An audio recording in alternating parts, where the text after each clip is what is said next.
My perspective on integrated marketing is it's a means to an end, right? If you're not doing it, it's time because leverage and efficiency, especially in current economic climate, right? We just don't have the luxury to operate the way we used to. So I think that's point one within the marketing organization. But as far as a strategy for go to market, it's a lever to drive business value.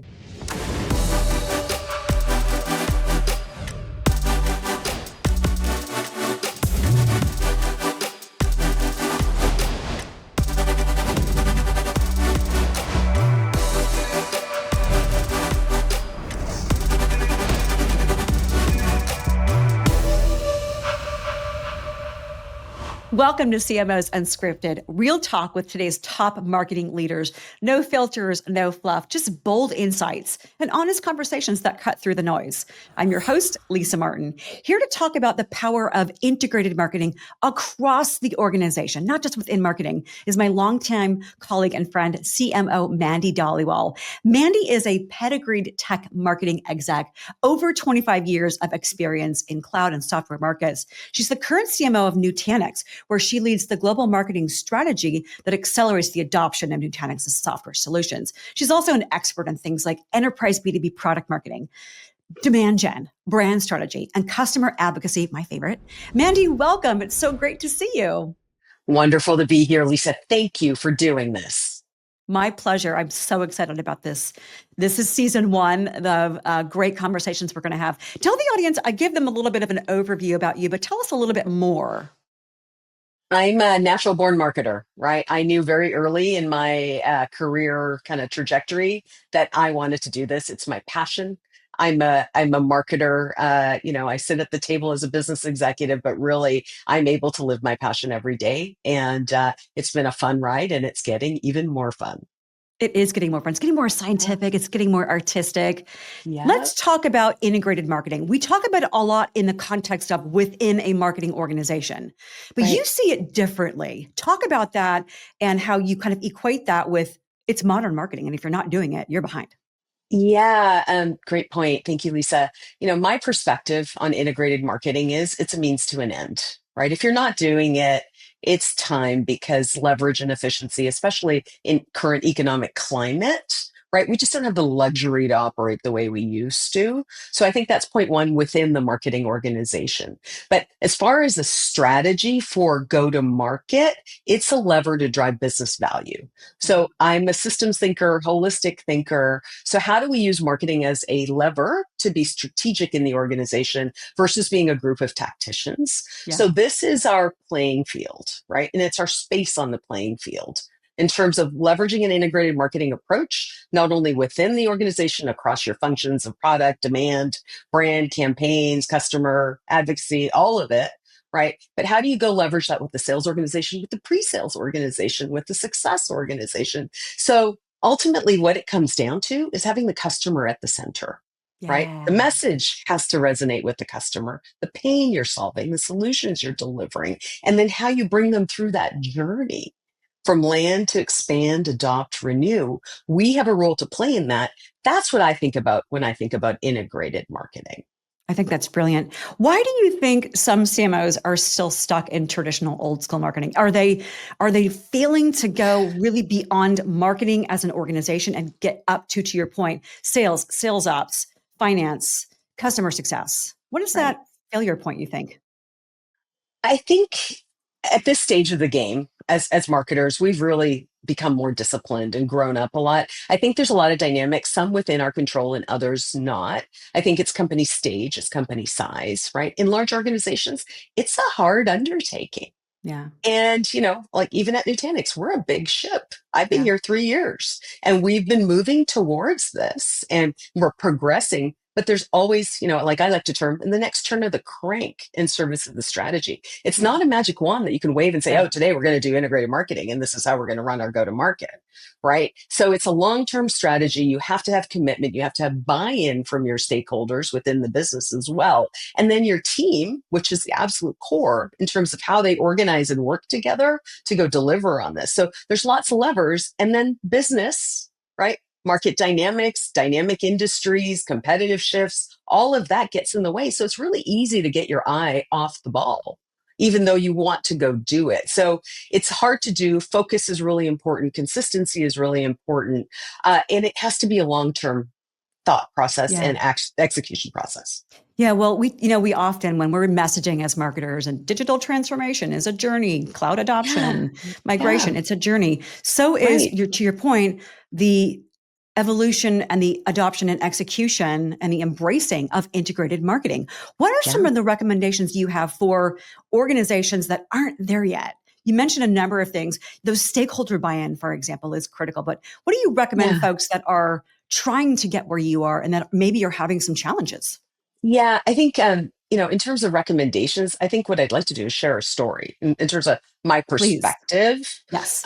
Right. So don't lead with integrated marketing. Nobody knows what it is, right? I'm not going to my CRO and going, we're pivoting and we're running an integrated marketing program, right? Okay. Yeah.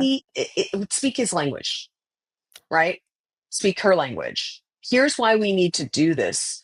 We need to align sales and marketing to have a better experience delivered to our customer. What we say in the market as a marketing organization has to translate to how sales has that conversation. How do we interlock?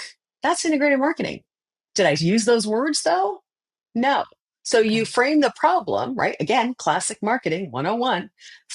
Frame the problem in the eyes of your target audience In their language. in their Exactly. language. So I think that's really important. And then once you start to get alignment, and then it becomes yeah, we're here, we're at this event, for example, right? Events are back now, post-pandemic era. Things are really front burner in terms of the volume that we're getting. But it becomes here's what we're doing. And now we're going to align the sales enablement beforehand. Here's who we're having staff. This is a massive industry event. We're going to show up. Here's the positioning. Here's how we're going to handle any sort of customer engagements that we have, EBXs, EBCs, we call them, executive briefings, right? How do you handle all of that? And what's the golden thread that runs through all of that? Yeah. That's integrated too. So I feel like it's more than a fad. It's a method of operating now. And once you have that, it's really hard to not do it anymore because Yeah. people see it in action and they're like, we want more of that. That was a really Yeah. great outcome for the company. Right. What So, what was the status? I love that as an operating method, an operating model. I think that's a brilliant way that you're phrasing it there because I can see it really bubbling up to the top of the organization across yeah, different lines of business. That collaboration, that integration is yeah. table stakes. What was the status when you joined Nutanix 3 years ago? How much did you have to build of this? Were there and get into the language of the target audiences across Nutanix?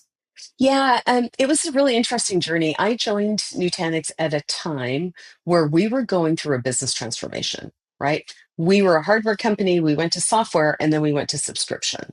And so marketing hadn't caught up yet. We were still operating in the previous genres of the business. And so when I came in, I saw an opportunity for us to tell a broader story. So strategic repositioning of who we were. We were more than a hyper converged appliance company. We were the software company and we were entering a hybrid multi-cloud era, but nobody knew us for that, right? So how do you start to align the whole organization around that? So that was point one. In order to do that, I had to go in and talk to my teams and be able to explain why we needed to move and change versus just starting to move boxes on an org chart around. So Yeah. really explaining the strategic rationale as to why we were doing what we were doing, explained why we were going to move towards a more integrated strategy and also interlock because we were showing up. We operate in 18 different regions at scale. We have Yeah. at that time we had 6,000 employees. We were all telling a slightly different story, right? And so the power of galvanizing around one story helped us present a position to the market. So that was important. And the marketing team were the ambassadors Yeah. of that. And so we galvanized the team. We had them focus on why it was important to drive consistency and execution rigor and do it in a collaborative way. Yeah. Uh, the issue there, and it's still kind of an issue for all of us, right? Collaboration drag. I think Gartner talks about this, right? How many people do you need in a room to be able to go effectively impact an outcome? So there's that. There's learning curves. It's a big journey. I had over 250 people in my marketing org at the time, right? And so big ship moving. Yeah. That was a lot. So a lot of conversations early, getting people bought in, explaining why, really, bringing folks along on the journey was critically important. So Yeah. the silos, and we were in startup mode. We'd IPO'd and we'd grown incredibly fast. So we had to go in as a marketing leadership team and put some structures in place to get us to the next level. So Right. every year there's been an evolution of the team, and it's wonderful to watch these people grow and thrive and see the proof as well, Absolutely. across the organization. So Across the organization.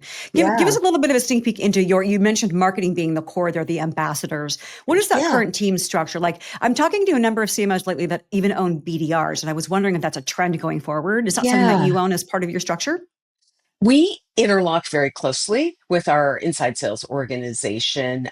My perspective, I have a very strong opinion on owning BDRs, and also it's dependent. All the businesses that I've been in enterprise B2B, we typically have the BDRs sit in sales. I don't bring them into marketing. I work very closely with them, right? There's a dotted line, and Right. we are responsible for nurturing and feeding and training and all of the things that they need to understand how we're delivering messages and outbound campaigns to market. But ultimately, the career path for BDRs Okay. is sales, not Yeah. marketing. Yeah. Yeah. So why would I have them in a marketing organization? I'm doing them a disservice, is my opinion. And I know there's other people that have differing opinions, Yeah. but I feel really strongly about enabling them to work within sales because that's a faster path to revenue and growth for these individuals. That's a great point about really being aware of the individual's growth trajectory and wanting to be Yeah, able to help facilitate that. So what other, so yeah. BDRs sit within sales, you interlock closely with them. What does your Right. marketing structure look like currently?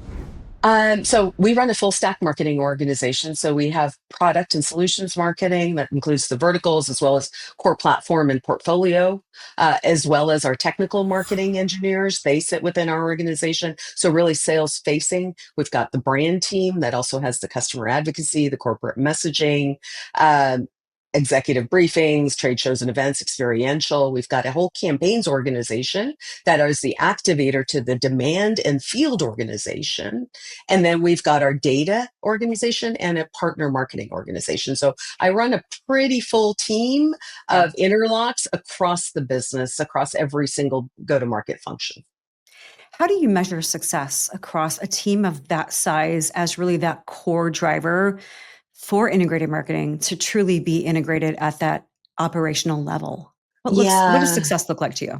Success, for us in a market that we're in infrastructure effectively, right? There's a couple of things.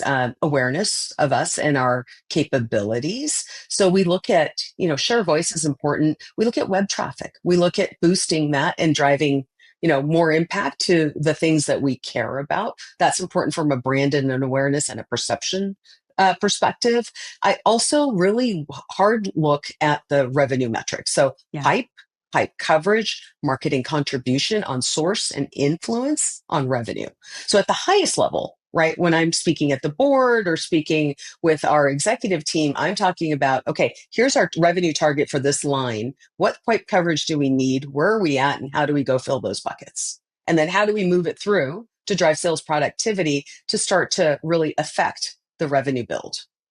So that's the lens through which I take it. Underneath it, we've got marketing operational metrics galore, everything that you could always imagine, right? The MQLs, SQLs, all of the pipe metrics are there, but Yeah. I don't report on MQLs. Those are low level metrics. I report on Right. revenue, right? And Yeah. contribution and ROI, right? If I get a dollar, can Absolutely. I turn it into 10?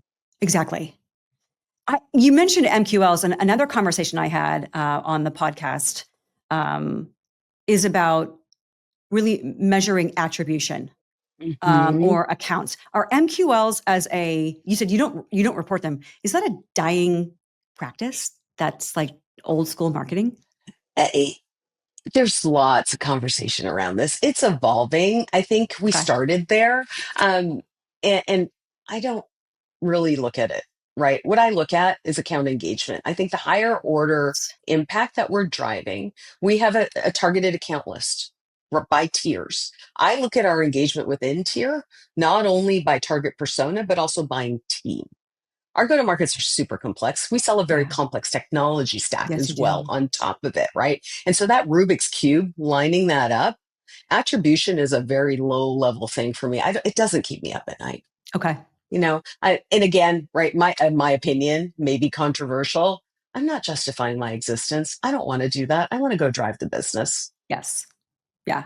Well, I'm sure that makes for truly meaningful and value driven conversations with your Yeah, peers in the C suite, with the board as well, because you're right, able to show the revenue impact. And at the end of the right, day, that's what right, it's about. It's about customer satisfaction, it's about brand reputation, a number right, of key things like that, that really right. move a business needle forward. And Yeah, that's where yeah, marketing can be just a critical cog in the entire process. yeah. I will say, Lisa, on attribution, we do look at what channels are performing, Sure. right? And how we optimize those from a digital or from a virtual in-person kind of a lens. But really, no, you have to know your business and you have to know the throughput of your investments, right? So I'm Yeah, not poo-pooing attribution, but I just don't, at my level, I just don't worry about it too much because I see the results on the other side, which leads that's me to important. believe it's working. Exactly. Where do you go? We've talked about this integrated marketing journey. I love how you've up leveled this for me, from my knowledge perspective, because I've always Uh-huh. thought about integrated marketing as within a marketing organization. And all you Yeah. need to have sales marketing alignment and alignment with finance. I've never thought of it from that operating methodology level, which I love that you brought that into our knowledge base. How do you Mhm. see it evolving and adapting to changing market trends? And of course, to customer needs, because you're talking about we need to build a customer centric company. You're right. I'll give you an example, right? Our largest competitor got acquired last year, and we had to go make a name for ourselves as an alternative, Uh, right? And so we entered the year with, hey, Mandy, nobody knows us for our mm, capability here. How do we go turn this on? Because it's a market opening for us and it's a yeah. game changing opportunity for us as a company, Right. right? We have a modernized platform that helps manage infrastructure in a way that you could run virtualized workloads and containerized workloads. So how do you go tell that story and how do we Yeah. position ourselves as a credible alternative, right? So we started out on that journey. So it was more than just ads. There was comms Sure. work. There was outreach to PR agent through our PR agency out to the media and the press. There was interlock with analysts to update market dynamics and our capabilities. There was industry integration. There was thought leadership. There was an ad campaign. We really basically galvanized the entire company, Yeah. the sales enablement along the storylines that we wanted to push out to market. Yeah. And 3 to 6 months later, right, the traffic on the website's increasing, pipeline is increasing, and we're working through all of the challenges associated with now bringing on this new business. It's a long-term play for us. Right. But you end the fiscal year and now it's a, hey, everybody knows us as the alternative to this Yeah. competitor, Yeah. right? And so that was integrated marketing. That's what we did. Yeah. We did it efficiently, we did it quickly, and we aligned ourselves as an organization to be able to go handle that market shift. Yep. Huge challenge, but also an incredible opportunity. And what Yeah, you've demonstrated by doing that in such a short time period, because like I said, that's a massive, massive shift yeah, across the organization, in the market, with analysts, with press, for example. It just right, demonstrates the power that of the value, the right. measurable value that integrated marketing is delivering to Nutanix. Absolutely. And the one thing I will say about that, we didn't go out and say, here's feature function, here's what we do better, right? Our messaging was very clear and customer centric. The tagline was, we're here to help, Nice. Keep it right? simple. Yeah. Exactly. And you appeal to the emotion that's moving these audiences right Yes. now and with all the change that's being thrown on them, right? It's not a hard sell. It's a come talk to us. We're experts. We're here to Yeah. help. We'll help you navigate. That's fantastic. Couple few questions for you remaining. Mhm. Trends and technologies that are shaping the future of integrated marketing. We've got to talk about AI. I know you've Yeah. well leaned in. How are you Yeah. infusing AI into marketing, and how is the company embracing it? We're all over it, right? We have AI infrastructure, AI ready infrastructure that we're delivering to the market. We did a lot of work with NVIDIA at the GTC conference as well. So not only are we a provider of AI technology, as are most companies in Silicon Valley now, we're also bringing it in across the organization. So our CIOs leading efforts. Within the marketing org, I contend that it's probably the biggest game changer for us as marketers, right? And so for me, step one is to enable my team. I don't want them to be scared of it. I want to enable them to think about how it can add to their productivity and make their quality of life as professionals better, and also skill them up, because this is a new world order where Yeah. as we grow in our careers, it's a critical success factor now for us. So that's point one. We're really spending the time and energy to make sure that folks understand why and how they can be productive.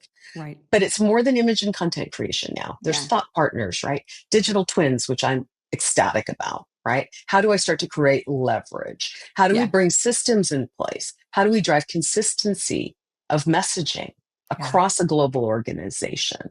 Right. How do we start to bring in agents? I've asked my leaders, I want an agent on your org charts now.